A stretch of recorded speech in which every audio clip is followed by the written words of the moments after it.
You know, you sent us down a really intriguing rabbit hole with your source material this time. A deep dive into the chemtrail conspiracy theory.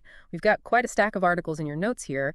And, well, frankly, I'm fascinated to understand why this idea has such staying power. Absolutely. It's a persistent one. We've sifted through a pretty comprehensive look. Chemtrail Komplot Tirazine Kapsamlı Bir Bakış, that Turkish overview, alongside pieces from places like The Guardian, Wikipedia, Chemistry World, Carnegie Science, Era Society, Gazette Yeni Gün, Tedit.org, Cambridge University, and Contrail Science. Quite the mix. It really is. It shows how much this has been discussed. Okay, so for anyone maybe tuning in who's less familiar, what's the core of the chemtrail belief? What are people actually saying? Well, the central claim, is that those white trails, planes, leave behind contrails, which we usually think of as just, well, frozen water vapor aren't that simple. Believers argue they're actually deliberate sprays, chemical agents, maybe biological ones. And the supposed reasons, they get pretty alarming. Population control, mind manipulation, maybe secret weather stuff. And this isn't exactly a new idea, is it? Where did it actually, start? No, not new at all. It really started bubbling up in the mid-90s, mainly in the United States. A key moment seems to be around 1996. There are these accusations against the U.S. Air Force alleging they were spraying unknown substances. Totally unfounded, but it really lit the fuse. Right. I think I remember hearing about that. And wasn't there some military document that gets brought up a lot in connection with this? Ah, yes. That's a critical piece of the story, or at least how it's told by believers. They often point to this theoretical 1996 U.S. Air Force report. It was called Weather as a Force Multiplier, Owning the Weather in 2025. Sounds dramatic, right? It definitely sounds like something out of a movie. Exactly. But the key thing is, it explored the potential future military uses of weather modification. Hypothetical stuff. The military has been really clear. It was just a thought experiment, exploring what-ifs on paper. It wasn't describing any actual program then or now. Okay, so a what-if scenario got twisted into supposed proof of a secret operation. Makes sense in a conspiracy context. So who are the main voices pushing this early on? Well, back in the 90s, you had figures like William Thomas, presented himself as an investigative journalist. He was an early promoter. But it really hit a much wider audience through late-night radio. Art Bell's show, particularly, that was a huge platform for, let's say, alternative ideas like this one. Gave it legs. Art Bell, yeah, I can see that. And then, of course, the internet. I bet that just supercharged the whole thing. Oh, massively. The internet and then social media later on acted like a giant amplifier. Early 2000s, you started seeing online forums pop up, dedicated spaces for people to share what they saw as evidence, photos, anecdotes, stuff like that. You can track this online. Yeah, if you look at search data, Google searches for chemtrails really start ticking up around 2004. Then, fast forward to the 2010s, Facebook becomes huge. And you get these dedicated chemtrail groups. Made it super easy for believers to connect, share sightings, and basically reinforce each other's beliefs. Echo chambers, essentially. It's kind of amazing that it's still such a strong belief for so many people, though. Do we have any numbers on how many people actually buy into this today? Yeah, it's surprisingly significant despite all the scientific pushback. A 2016 U.S. poll, for instance, found about 10% thought the claims were completely true. And another, 20 to 30% thought they might be partially true. Wow, that's quite a chunk of people. It is. And there was a European study focusing on younger people, found roughly 1 in 6 held this belief. So decades later, it clearly still resonates. Okay, so let's dig into the arguments. People look up, they see these trails. What is it about them that makes believers think it's not just normal contrails? It's a persistence, right? Yeah, exactly. That's a core argument. Believers say, look, normal contrails should fade pretty quickly, like, your breath on a cold day. But these trails, they linger for hours, they spread out, get hazy, sometimes look like they're forming clouds, or even these grid patterns across the sky. Yeah, the grids are often mentioned. Right. And they interpret that persistence, the spreading, the patterns, as proof it must be something else being sprayed deliberately. But the thing is, the visual differences people see, they're explainable by basic atmospheric science. Okay, so what is the scientific explanation for why some contrails just hang around for ages and spread out like that? It really comes down to the conditions up there at high altitude, specifically temperature and humidity. If a plane flies through air that's really cold and already very humid, what scientists call ice supersaturated, the water vapor in the exhaust freezes instantly into tiny ice crystals. And those initial ice crystals act like seeds. They attract more water vapor from the surrounding air, which then freezes onto them. So the contrail grows, it gets bigger, wider, and lasts much longer. If the air isn't humid enough, they dissipate quickly. Simple as that. And the grid patterns, they do look quite deliberate sometimes when you see pictures. They can look striking, for sure, but there are straightforward explanations. First, air traffic isn't random, right? Planes fly along designated routes, air corridors. Like highways in the sky. Pretty much. So when you have multiple planes flying on intersecting routes within those corridors, their persistent contrails can naturally form grid-like shapes. Plus, you've got wind. Wind speeds and directions can be very different at slightly different altitudes. So one contrail might drift one way, another below it drifts differently, stretching and shifting them into patterns that look like a grid from the ground. And we can't really tell the altitude difference from down here. Exactly. It's really hard to judge vertical separation just by looking up. So it looks like an intersecting pattern might be trails miles apart vertically. That makes sense. And it's not like contrails are new, right? We didn't just start seeing these recently. Absolutely not. Contrails were observed, photographed, even documented back in World War II. All those high-flying bombers, they left trails. The reason they seem so much more common now is just the sheer volume of air traffic. Thousands upon thousands of commercial jets flying at high altitudes every single day. More planes mean more contrails. Okay. Yeah. So another big pillar of the theory seems to be claims about chemical analysis. People saying they've tested samples and found weird stuff. Yes, that's a recurring theme. Believers report collecting soil, water, sometimes even air samples, maybe after seeing persistent trails, and they claim to find high levels of heavy metals. Usually aluminum and barium come up a lot. And they present this as direct evidence of spraying. Correct. This is offered as, like, the smoking gun, scientific proof. You mentioned Jim Marrs before. He had a specific claim about this, didn't he? He did. Back in 2007, Marrs claimed that after seeing cross-shaped trails over Louisiana, tests found barium levels in the air 3 times what he considered normal. He presented this as solid proof of chemtrails. Okay, but when scientists actually look at these kinds of claims, what do they find? Are these tests reliable? Well, that's the issue. When these claims are properly investigated, they almost always fall apart due to methodological problems. Things like using measurement devices that aren't calibrated correctly, or just not understanding the natural background levels of these elements in the environment. So the Marrs claim specifically. In that specific case, a closer look at the actual data showed the barium levels were way, way lower than he claimed, about 100th, actually. And they were well within normal, safe limits for atmospheric barium. 100. That's a huge difference. Massive.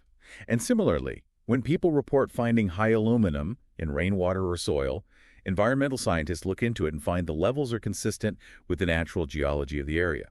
Aluminum is super common in soil, or sometimes it can be traced to known industrial pollution sources nearby. So no exotic chemicals showing up. No.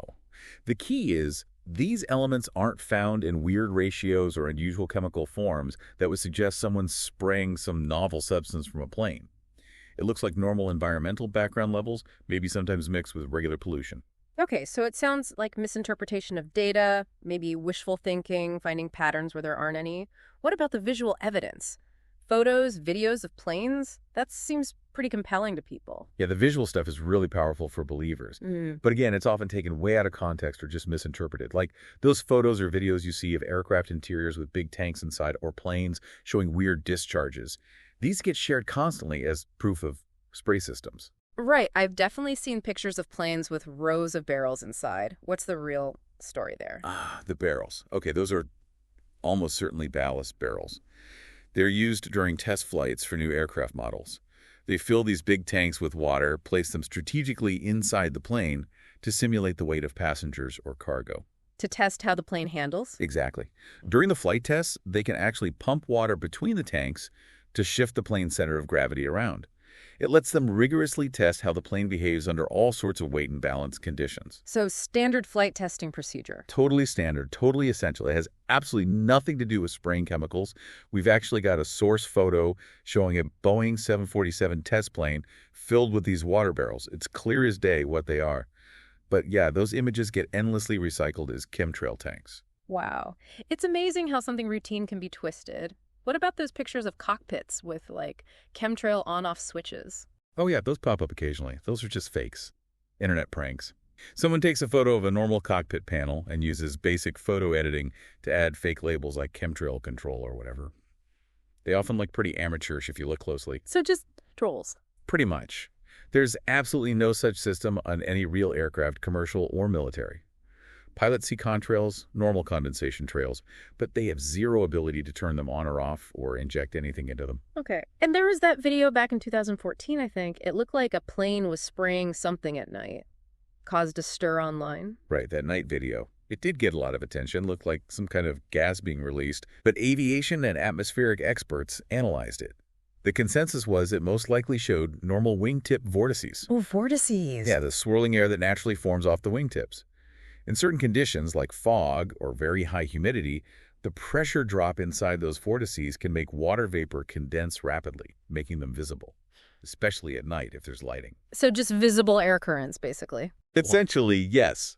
Made visible by condensation. And think about it. If a plane was genuinely spraying a significant amount of anything like that, passengers, especially near the wings, would see it, hear it, smell it maybe. There were zero credible reports like that from anyone on board flights around that time. Good point. Okay, so a lot of the visual stuff seems to be misinterpreting normal things. Now, believers also sometimes point to official documents or patents, right? Like that's proof the government knows about it. Yes, that's another common tactic. They'll cite patents for actual weather modification tech, like cloud seeding, or point to mentions in government documents. A classic example they bring up is the word chemtrails, appearing in the 2001 Space Preservation Act introduced in the U.S. House. A space preservation app, how does that connect? Well, they present it as the government tacitly admitting chemtrails are real by including the term in legislation. But the context is totally different. That act was aimed at banning weapons in space. In its early draft, it included this huge, kind of overly broad list of hypothetical weapon types it wanted to ban. So it listed all sorts of weird stuff. Exactly. Stuff that was floating around in conspiracy theories at the time, including chemtrails. It was like they threw everything, including the kitchen sink, into the list of things not to put in space. Did the act even pass? No, it never really went anywhere. And crucially, that specific reference to chemtrails was actually removed in later drafts, which pretty clearly shows lawmakers didn't consider it a real thing or a legitimate threat. And the patents they cite.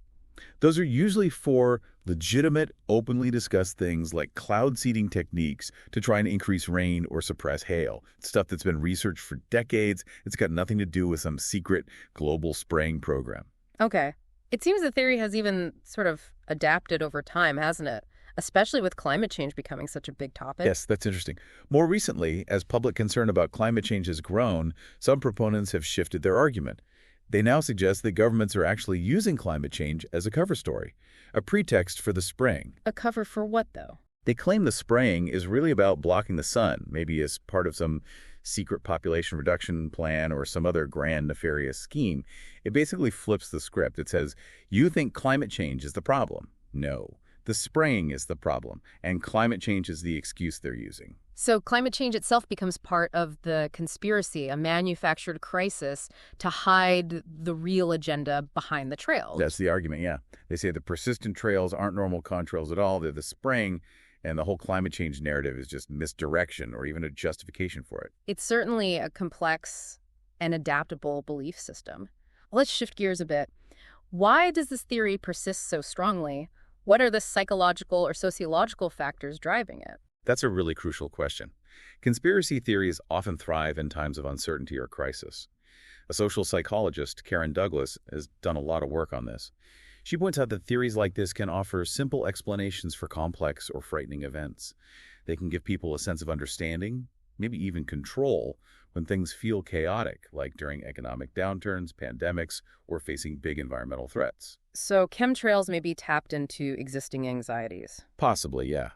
It gained steam when environmental worries, including early climate change awareness, were rising. And there was already a baseline level of distrust in government, and maybe some anxiety about technology we don't fully understand. The trails themselves are visible, tangible.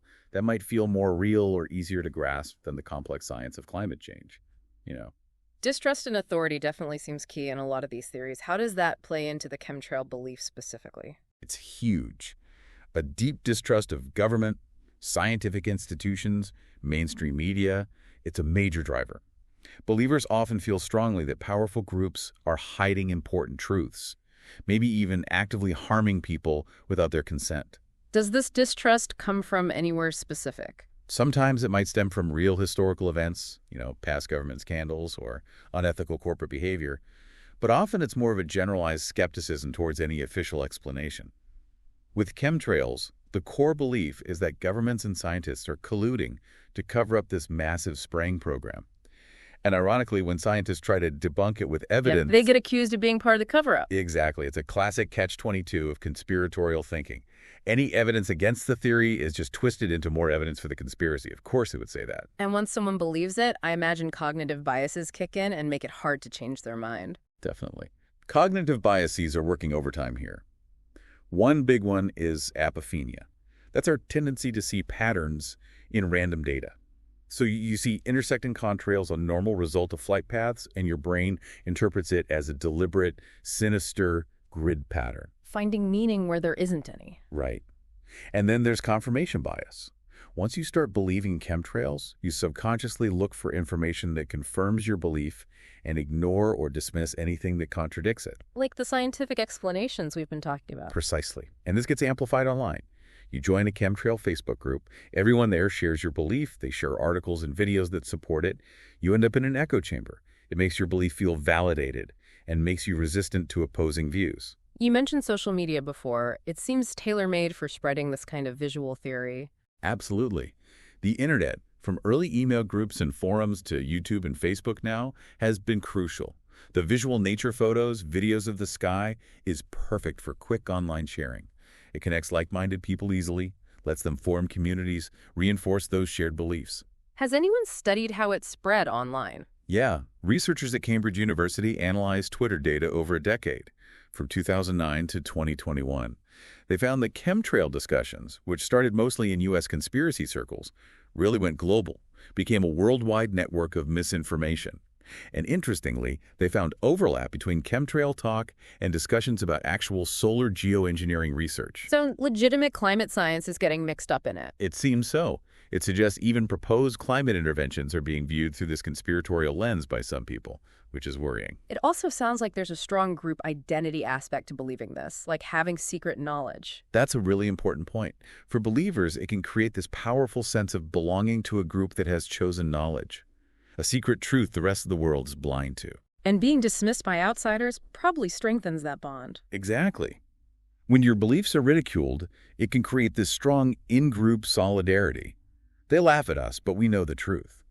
It can feel empowering, give a sense of superiority. Plus, we should acknowledge, sometimes there's a financial aspect. Some individuals promoting the theory online build big followings, might get donations, or even sell related products. Like what kind of products? Oh, things like unscientific detox supplements or supposed protective devices, stuff that preys on people's fears. So for some, there might be a financial incentive to keep the narrative going. That's pretty cynical. You also mentioned this theory often connects with others, like anti-vax or 5G fears. Yes, very common. People who believe in chemtrails often subscribe to a cluster of other conspiracy theories. Anti-vaccine ideas, 5G misinformation, COVID-19 conspiracies. They might seem unrelated, but they often share that deep root of distrust in authority and a belief in some hidden, malevolent force manipulating things. So it forms a kind of interconnected worldview. It can, yeah. For instance, someone who rejects climate science might find the chemtrail theory appealing because it offers an alternative explanation for weird weather or atmospheric changes. It lets them blame government manipulation instead of greenhouse gases. It all fits together in a way that makes sense to them, even if it's detached from evidence. It paints a picture of a belief system that's really dug in, resistant to just facts alone. Okay, let's talk about the bigger picture. What are the actual consequences, the societal impacts of this theory being so widespread? Well, the impacts are pretty significant, and mostly negative. First off, it's just a huge source of information pollution. It makes it harder for everyone to sort fact from fiction online. It also distorts how people see real environmental issues. Instead of worrying about, say, actual industrial air pollution or plastic waste, people get fixated on perfectly normal clouds and contrails. As a distraction. A major distraction. And ironically, while scientists do discuss the minor warming effect contrails themselves can have, that's a real nuanced issue. The conspiracy theory dismisses all that and focuses on the imaginary spraying.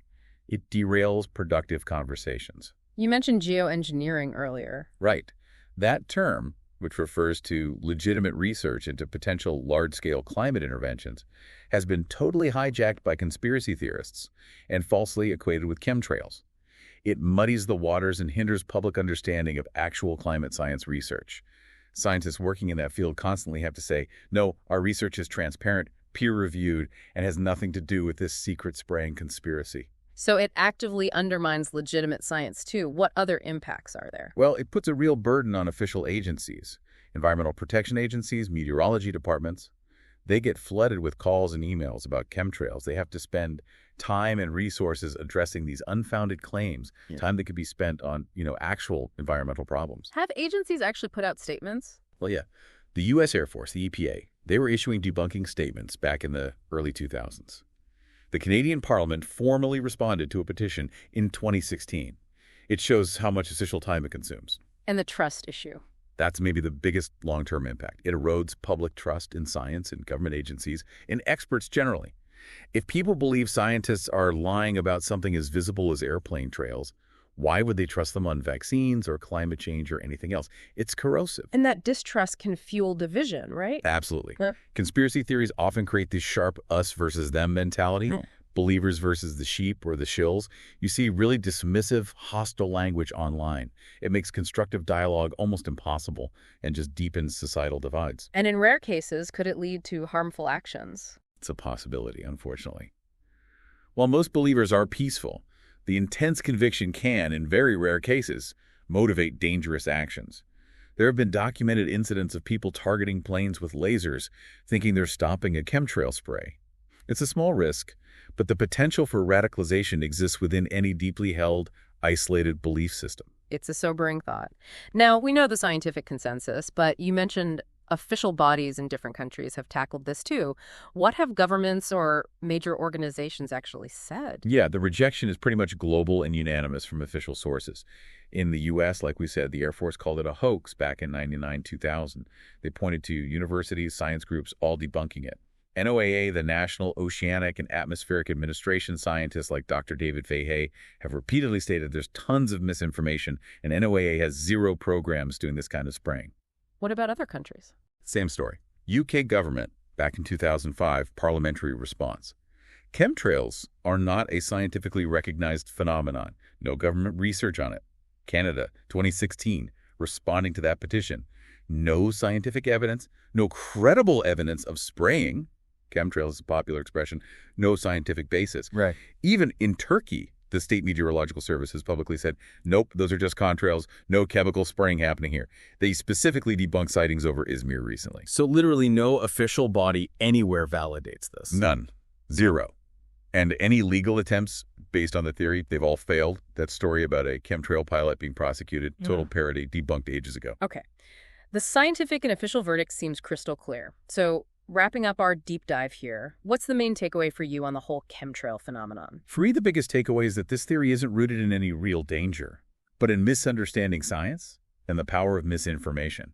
The scientific consensus is just so overwhelmingly clear. These are normal contrails explained by well-understood atmospheric physics. There's no secret spraying program. And it really highlights how easily attention can be diverted from genuine problems, doesn't it? Absolutely. We do have real environmental risks, climate change, pollution, biodiversity loss. They need serious attention, scientific solutions. Getting sidetracked by baseless conspiracies like chemtrails is worse than unhelpful. It's harmful. It distracts us. And it can even bizarrely downplay the reality of human-caused climate change by offering this weird alternative explanation. So the fact that it persists tells us something important. It really does. It tells us how crucial media literacy and critical thinking are. We need to be better equipped as a society to spot misinformation, to evaluate sources, and to trust the scientific process, even when it's complex. Strengthening that societal immunity to falsehoods is key. So as we look up at those trails in the sky, what's the final thought you'd want to leave us with? Maybe the real lesson here isn't about a hidden plot in the sky, but about the power of conspiracies themselves, about how important it is to rely on evidence and reason, especially when a story feels compelling but lacks proof. The challenge isn't the water vapor trails, it's the unfounded meanings we sometimes attach to them. So be critical, seek credible sources, and trust the science. That's how we navigate this stuff. The real threat isn't the contrail itself, but the conspiracy woven around it.